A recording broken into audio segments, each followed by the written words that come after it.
Good morning, social media family. I'm Ramona Phillips, the Healthy Mind Strategist, helping hurting people grow past that trauma. In order for us to grow past trauma, it's important that we're drawing closer to God, that we're gaining more wisdom, that we're praying for greater wisdom, knowledge, and understanding.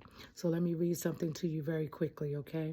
God wants us to choose wisdom. The word wisdom is used hundreds of times in the Bible. Time and time again, we are instructed to use good judgment, to make sound decisions, to use prudence and circumspection. King Solomon made a special point to ask God to give him wisdom throughout his time as Israel's leader.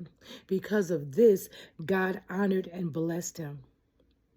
The interesting thing is that wisdom is often referred to in Scripture as a she. Since the beginning of time, God has known that women are capable of making wise decisions. In Proverbs, she beseeches us to find her, to choose her. She tells us that if we do, we will find favor with God. Proverbs 8:34 through 36 says, "If you wait at wisdom's doorway, longing to hear a word for every day, joy will break forth within you as you listen for what I'll say.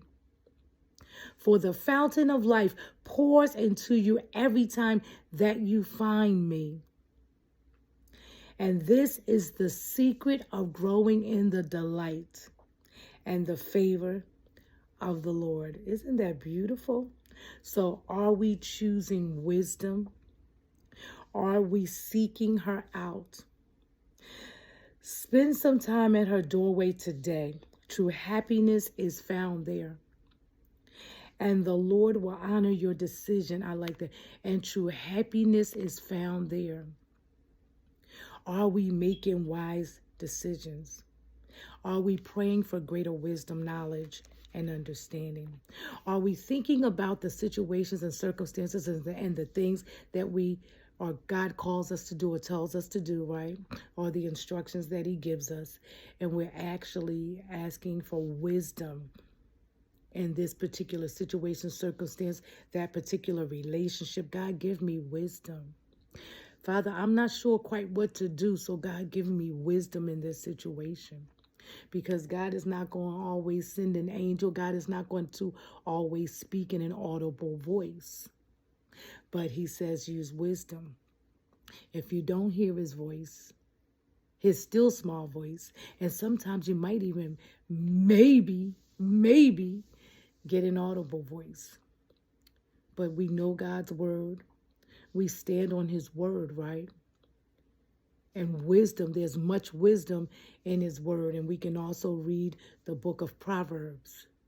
But when something is going on and we're not quite sure what to do, God asks that you give me wisdom in this situation. And a lot of times, according to my experience, wisdom is also connected to righteousness. Righteousness, just doing the right thing. Doing the right thing.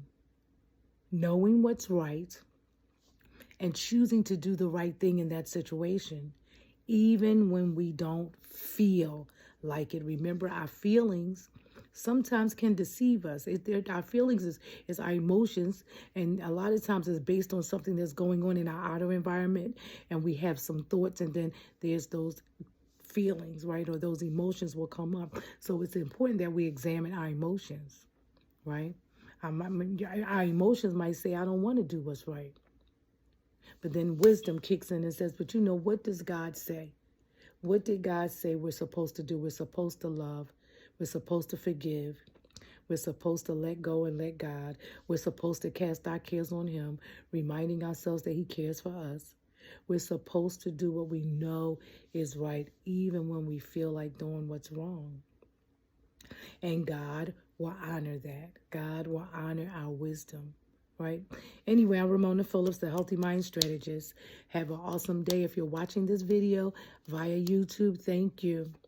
Thank you for doing ministry with me and helping me to get to 1,000 subscribers. So I'll talk to you guys later. Please like, share, and subscribe.